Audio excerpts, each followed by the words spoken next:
And welcome back, everyone, to an impromptu Who Would Win. 2 days before the week of Who Would Win starts back up again. So I have a friend who is a bank teller when I go to work, and we share a lot of mutual interests. And she and I didn't actually get into a legitimate discussion. She just goes, I mentioned how I seen the Dragon Ball superhero movie, and I'm like, yeah, I was like, oh, and she's, yeah, but Sailor Moon would win. I'm like, yeah, no, she wouldn't. She totally was. I was like, yes, she was. That's adorable. You think that. So, an impromptu Who Would Win of Goku versus Sailor Moon. B, the suggestion was also given by Axel Allen. I'm surprised. I thought more people would have given it, but Axel, you also suggested this, so you get one of these early. So this is a Who Would Win, but obviously, as you kind of just figured it out, Goku wins, in my opinion. But we're hardly at the point of why. We need to know why. So let's break it down. So Goku, born, I don't even know how old Goku is anymore. I think he's like in his 50s at this point. We know his story at this point. The question is, we're talking about his skills and power set and even mentality to some degree. He's someone who loves fighting and will even give his opponent a fair chance to fight back when it's called for. But when the universe is at stake, he'll, do what he has to. Or love was at stake. He is a master martial art. Like, let's be clear. There are very few individuals, when you really break it down, when it comes to fighting, who probably could compete with Goku in, like, anime lore. In terms of straight martial arts skill. We take all their abilities out of the equation, just martial arts. Goku is one of the best martial artists in anime. Maybe not the best, but there are few. And literally, speed, reflexes, strength, he matches on all bases. As a Saiyan, he is much stronger than the average person even without his ki. He can lift tens of tons on his own in base form without any aid of his ki. His ki, though, obviously augments him. Capable of doing massive energy blasts. He's copied multiple techniques, including the instant transmission, which allows for instant transmission, instant teleportation. He's got the solar flare, which is a blinding light that blinds your opponent. Got to see it again in Superhero. He's copied Krillin's solar flare. Destructo disc. He knows the Kaioken, which is an advanced multiplier technique added on to, whatever form he's taking. He can't use it in Super Saiyan forms because of the strain, but he can use it in Super Saiyan Blue because of the ki control Super Saiyan Blue allows. And obviously, he has his transformations. Originally, it was Ozaru, but he lost his tail. He can't turn into the Great Ape anymore. But he has Super Saiyan 1 through 3. That with Super Saiyan 3, it's a 400 times multiplier, but it's a lot of exhaustive ki consumption. So it is a double-edged sword. Then Super Saiyan God and Super Saiyan Blue are God and Blue. Goku's strength in those forms has increased over the years, but in his initial fight with Beerus in the Super Saiyan God form, him and Beerus clashing was ripping apart the fabric of the cosmic universe of Dragon Ball, which is much larger than our own universe. There's a symbolic diagram of it, if I'm not mistaken. Hold on, I'm actually going to find that. Dragon Ball universe diagram. Hold on. But as I'm looking it up. So yeah, him and Beerus in their first fight with a just put together Super Saiyan God were tearing the universe apart. Now, to be fair, there is Dragon Ball universe. Oh, there it is. Oh, perfect. All right, come on. Let me see if I can get this picture bigger. I need that picture. Come on. So where is it? Is it this one? Yes, this will do. Let me get this picture up real quick here. So, yeah, you can liken it to kind of the Saitama's most recent feat where, yes, he blasted God knows how many stars away, and it's basically solar systems, but that was a clash between him and Gaara, so you have to actually factor, that was about both of them clashing. Maybe a majority of it was Saitama, but a chunk of that was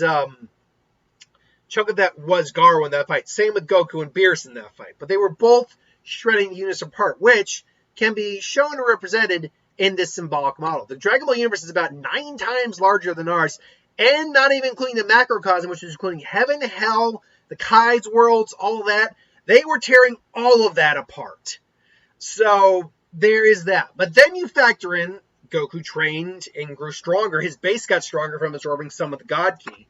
Should be noted, it's when dealing with power levels, because I had to write it down for the transformations, Goku didn't become God level in God form or in base form. He absorbed a portion, from everything I've read and seen, he didn't absorb all the God Ki in his base form. He absorbed a portion of it into his base form, and that became his new base form. Because, I mean, yeah, the Super Saiyan God form would be stronger, but by how much? Because if Super Saiyan, let's lose a hypothetical right here. If Super Saiyan God is like 5% of Beerus, I don't believe it is. I'll explain that much later on when I do the power level video. 5% of Beerus. And that became Goku's new base. Well, then Goku immediately becomes 5 times 50. Goku immediately becomes 2.5 times stronger than Beerus in just Super Saiyan alone. So clearly Goku didn't absorb actual God into his base. He absorbed a portion of the energy. Because you got to do the math on that. It just doesn't fly out. People argue, it's like, well, no, you can't use linear numbers. Yeah, you can. That's kind of how this works in that regard. So I've seen people say you can't use a linear scale with the Kaioken on Super Saiyan Blue because it's like, that makes no sense because that's what Kaioken is. Anyway. So obviously God is much stronger than the God he used against Beerus. So it's very possible he could basically be tearing apart the galaxy on his own if he wanted to. And Super Saiyan Blue is literally Super Saiyan added onto God form. And without going into much detail on how I pretty much determined this, that means it is a 50 times multiplier on Super Saiyan God. Now, it stresses ki control, which is why it doesn't always come off as strong, but that's a 50 times multiplier than a Super Saiyan God. Now, now you might be asking, well, that's huge. How the hell is it? Well, that's because Super Saiyan God and Super Saiyan Blue actually aren't very strong compared to Beerus. They put him in the celestial organization of the gods of destruction, but they don't actually really put them on Beerus's level. They give them enough power to be like, hey, I can confront Beerus, and Beerus can actually, put some effort in. But that's about it. Then you have to add a Kaioken on there. Now you're talking about someone who can break a universe 9 times larger than our own, multiple times over, just in Super Saiyan Blue, and then add that with Kaioken, which you can pump up the Kaioken times 20, so that's 20 times that power.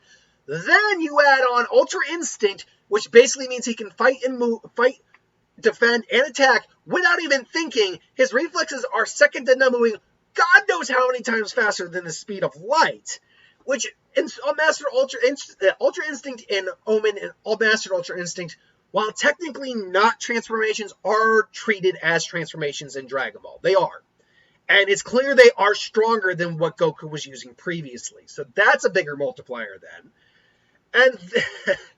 And then, recently in the manga, he's got his next form, Ultra Instinct, which is the Saiyan equivalent of it. So Goku is a pretty beastly individual to go up against. Now, all fairness to Sailor Moon, I often have kind of crapped on Sailor Moon a little bit in the past because, frankly, Sailor Moon I never thought was that strong. Because, because the character, I get it, the character has to grow into becoming Sailor Moon. I get that. I understand that. I respect that. But you know what you shouldn't do? And I remember this from when a review, I think it was a Nostalgia Critic review. He pointed out a scene early on in Sailor Moon's career where her song is playing as she's running away from a monster, and she says, "Never running from a real fight." It's like, you're literally showing her running from a real fight. But regardless, Sailor Moon is actually really powerful. Like, legitimately really powerful, especially Eternal Sailor Moon.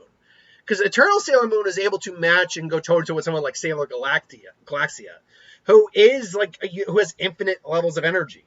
Now, her output might not be infinite, as Death Battle showed Beerus kind of kicked her ass a bit. And rightfully so, because Beerus is the man. And yeah, it's like, you're referencing Death Battle. It's like, yeah, that's because that Death Battle pretty much got it right. Not every Death Battle, I think, gets it right, but most of the time I don't complain about the decisions, and that one definitely... I think got it right. Sailor Moon is someone who can definitely, destroy a universe. She's able to destroy an entire mirror universe which is basically basically a mirror version of ours. So you can assume she can destroy a universe. That being said, the Sailor Moon universe is more comparable to our universe. So it makes it 9 times less powerful or 9 times less as large than the Dragon Ball Z universe. She has multiple techniques. Most of them deal with moonlight, moon prism power, and all that stuff. Her tiara is very powerful, allowing her to use multiple techniques. One of the issues with Sailor Moon, though, is that a lot of her energy techniques are derived from other items. In theory, she could maybe use them on her own, but she does need other weaponry to fight with them, or to fight and use those techniques. She has a technique, I can't remember what it was exactly. I looked up the attacks earlier, and they all just kind of ran together. And this is what's the difference between this? One of them, though, then can vaporize a monster from existence. But A, just a little dyslexia there. But ABTB pickle. But A, I believe it has to target something that actually has evil in it. And B, and more importantly, we've seen Goku resist erasure existence techniques. We've seen him resist the Hakai, which is literally erasing you from existence of a destroyer god in base form. He never tried to power up in the form, so power up while the attack was hitting him. He resisted it, but he just couldn't even though I believe Syndra, it was a bit of Syndra's energy, and he's clearly not as strong as some of the other gods. He still was something Goku, while it was able to resist, could not overcome. But these are again individuals who are all in universes 9 times larger than our own. Add on to the fact that Sailor Moon, while has learned to fight, is not a martial artist by any stretch of the means. She can fight, sure, but Goku, if these two had no powers, Goku beats her straight down with sheer skill alone. And then there's the oddball issue in the room that she's using the power of the moon. She's capturing moon energy, and using it for attacks.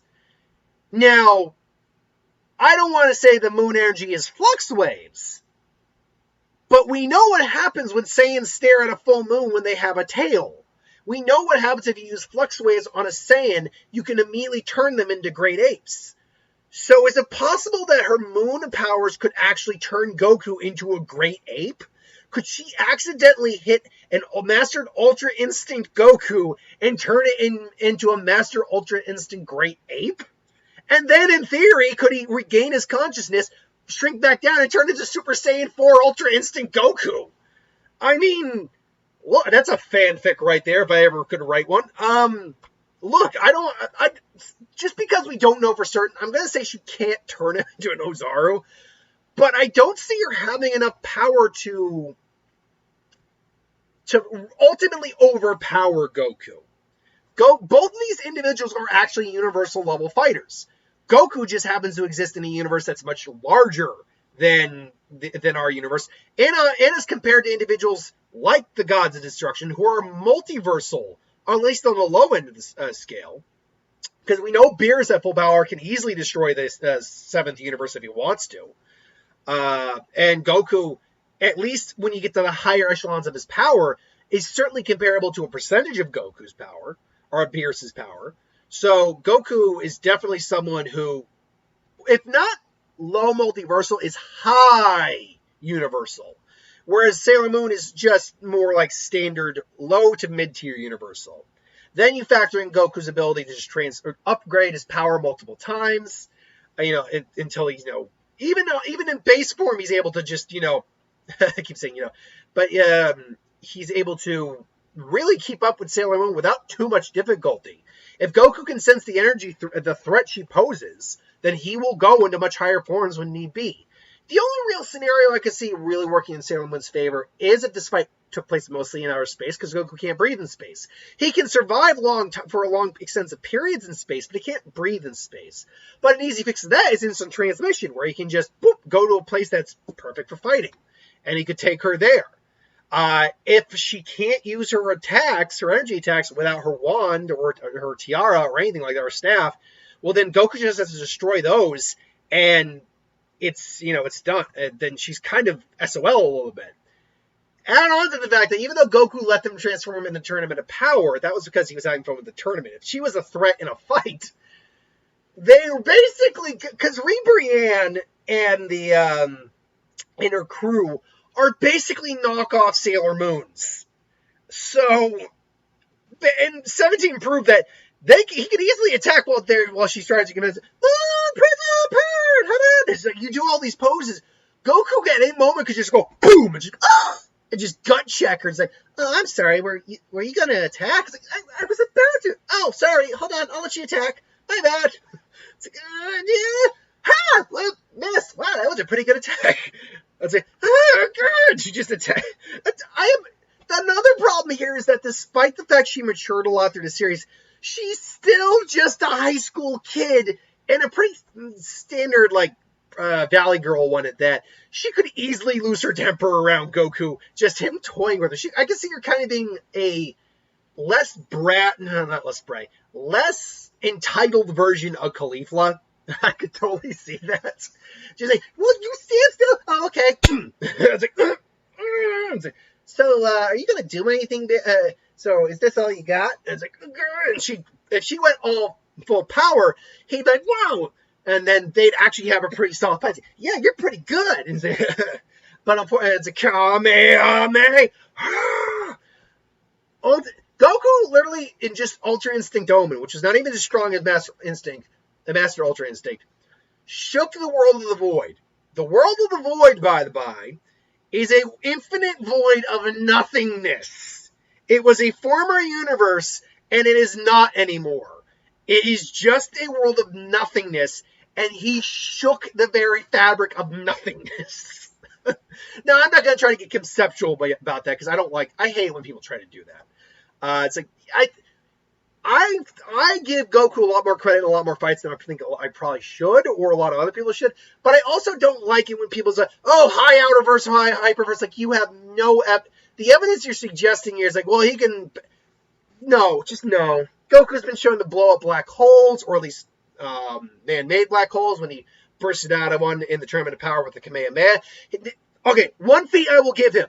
When he and Hit had the rematch, he busted an ultra-dimensional time sphere that Hit was in. He broke a dimension, and which is actually not that hard to do. Not that surprising, since Vegeta destroyed the hyperbolic time chamber, which is a separate room and time dimension as well. Separate realm, and Vegeta did that just powering up. Goku did that with just an attack. So yeah, sorry, Alex. Sailor Moon, as powerful as she is, and I am not dissing on Sailor Moon's level of power. She is a universal level fighter, 100%. But she doesn't stack up to Goku or Vegeta. Definitely not Beerus, not Broly, not Gohan. Hell, maybe not even Piccolo now at this point.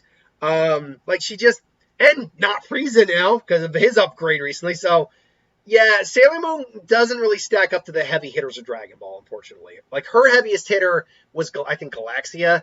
And Galaxia, it doesn't even really stack up very well to a lot of the Dragon Ball cast. The heavy hitters. So, my money is on Goku. They would have a pretty good fight. Goku would be having a lot of fun. Hell, maybe this wouldn't really be a fight for, the death, or it probably wouldn't be a fight to the death.